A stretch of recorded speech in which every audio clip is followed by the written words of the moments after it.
تو اللہ کے رسول نے فرمایا کہ عورت کے وقت پر حقوق میں سے پہلی بات یہ ہے کہ جس قسم کا کھانا تم کھاؤ اسی قسم کا کھانا اپنی بیوی کے لیے بھی لے کر آؤ. یعنی آپ کا گھر کا کھانے کا معیار اور لیول ایک جیسا ہونا چاہیے. اب آپ کہیں گے لو جی یہ تو کوئی بڑی بات نہ ہوئی، یہ باہر جاتے ہوتا ہے. نہیں ہوتا، یہ بہت سارے گھروں میں نہیں ہوتا. بہت سارے گھروں میں جو بہویں ہوتی ہیں ان کے کھانے پینے کا نظام بیٹوں اور بچیوں کی بنسبت تھوڑے سے کمزور بھی ہوتے ہیں، مختلف بھی ہوتے ہیں. بیٹوں کو اور بیٹیوں کو ترجیح دی جاتی ہے اور بہوؤں کو جان بوجھ کر نظر انداز کیا جاتا ہے. اگر کسی گھر میں ایسا ہوتا ہے تو اللہ کے رسول کا بیان کردہ پہلا حکم کہ وہی کچھ اس کو کھلاؤ جو تم کھا رہے ہو. اس کی خلاف ورزی کا مرتکب ہوتا ہے وہ، اور اس کو اس کا جواب دینا پڑے گا. اگر یہ ناانصافی خدا نہ خواستہ کسی گھر میں ہو رہی تو اس گھر کے سربراہ کو اس ناانصافی کا جواب دینا ہوگا کہ گھر میں آئی ہوئی چیز گھر کے تمام افراد پر برابر تقسیم کیوں نہیں ہوئی، گھر میں آئی ہوئی چیز پر گھر کے تمام افراد کا حق یا حصہ برابر کیوں نہیں ہے. کسی کا تھوڑا، کسی کا زیادہ، کسی کو پہلے، کسی کو بعد میں، کسی کو اچھا، کسی کو بچا ہوا. یہ ترتیب کیوں ہے؟ یہ اتنا سادہ مطلب نہیں ہے. اور کھانے پینے میں تمام چیزیں آ جاتی ہیں. کھانے پینے سے متعلقہ جتنی ضروریات ہیں وہ ساری اس میں آ جاتی ہیں. کھانے پینے میں صرف ایک روٹی جو ہے وہ شامل نہیں ہوتی. روٹی اس کا سب سے بڑا جز ضرور ہے. اللہ نے ہمیں یہاں تک بتایا، اللہ کے رسول نے یہاں تک بتایا ہمیں. اب آج کا مسلمان معلومات نہیں رکھتا تو ہمارا بڑا قصور ہے. اور فرمایا دوسرا حق کہ جس قسم کا کپڑا لباس تم پہننا پسند کرتے ہو اسی قسم کا کپڑا اور لباس اپنی گھر والیوں کو بھی پہناؤ. اس کا مطلب یہ نہیں کہ مردانہ لباس ان کو پہنا. مطلب یہ ہے کہ اگر آپ اچھا لباس پہننا چاہتے ہیں، پہننے کی صلاحیت رکھتے ہیں تو اپنے گھر والوں کے لیے بھی اچھا لباس ہو. اور اگر آپ کمزور لباس اپنے حالات کی وجہ سے پہنتے ہیں تو پھر ٹھیک ہے، اپنے گھر والوں کے لیے بھی اسی طرح کا کمزور لباس لے آؤ.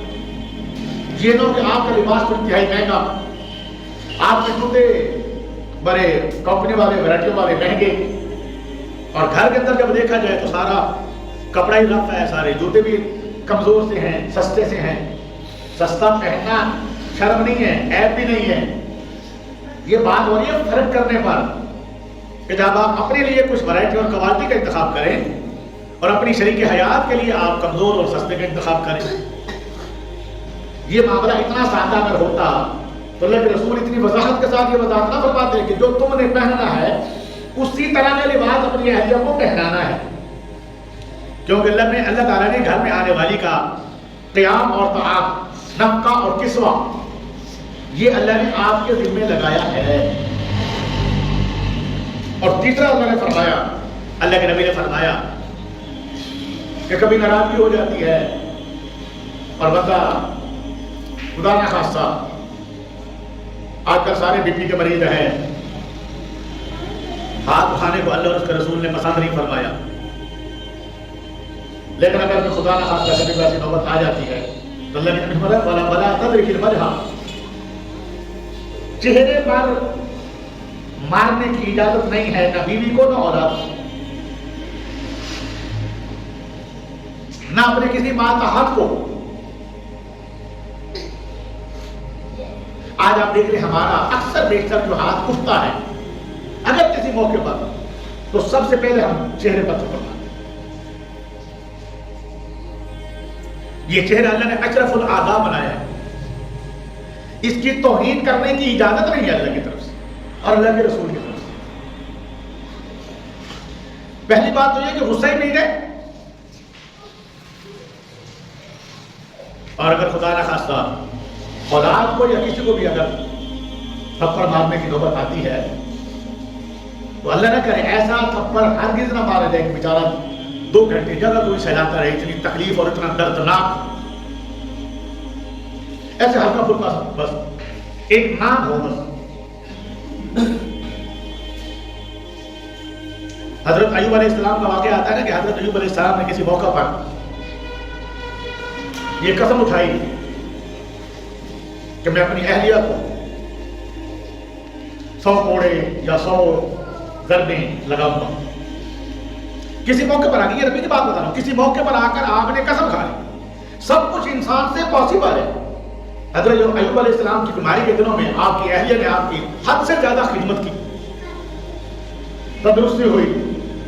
اب نبی تو قسم پوری کیا کرتا ہے. وقت آیا تو اللہ تعالیٰ کی طرف سے کیا حکم ہوا کہ قسم پوری کرنے کا طریقہ اور مطلب یہ نہیں کہ ڈنڈے بسانے شروع کر. ایک جھاڑو دو، 2 طریقے ڈالو اور ایک دفعہ ایسے کر دو، بس تیری قسم پوری ہوگی. سمجھ میں آئی؟ خود بیعت کرنے پسند فاضرب بھی، جھاڑو لو، اس میں 100 تنکے ڈالو، جتنے تم نے کہے اتنے تنکے ڈالو اور ایک دفعہ ایسے کر دو بس.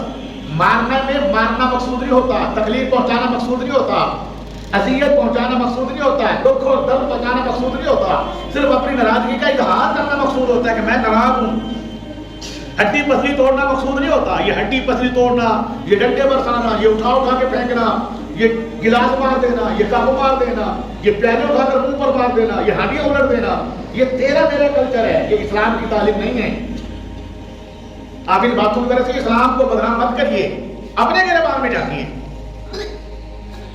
کیا آپ کو کس نے یہ تعلیم دی ہے کہ آپ اپنے غصے کا اظہار اس طرح کریں؟ ہاں آپ کا غصے پر کنٹرول نہیں ہے، یا آپ کا خاندانی پس منظر ایسا ہے کہ آپ اپنے بچوں کے ساتھ یا گھر والوں کے ساتھ اچھا سلوک نہیں کر سکتے، آپ کی چتراہٹ متاثر ہوتی ہے، تو یہ آپ کا ذاتی عمل ہے، یہ اسلام کی ہدایت نہیں ہے. اور یہ توبہ کی کیا وجہ ہے؟ اس پر توبہ کرنی چاہیے. میں نے بارہا اپنے جمعے کے بیان میں یہ عرض کی ہے کہ قیامت کے دن میاں بیوی جب اللہ کے حضور دربار میں پیش کیے جائیں گے تو میاں بیوی کے طور پر ان کا حساب نہیں ہونا، ایک مرد اور ایک عورت کے طور پر ہونا ہے. جس کی زیادتی ہوگی اس کو بدلہ دینا پڑے گا. مرد کی زیادتی ہے، بدلہ دینا پڑے گا. بیوی سمجھ کر جو ظلم کیا ہے وہ معاف نہیں ہوگا، اس لیے کہ بیوی ہے. اور اگر اس نے زیادتی کی ہے، اس نے زج کیا ہے، اس نے نقصان پہنچایا ہے تو اس کو بھی بدلہ دینا پڑے گا.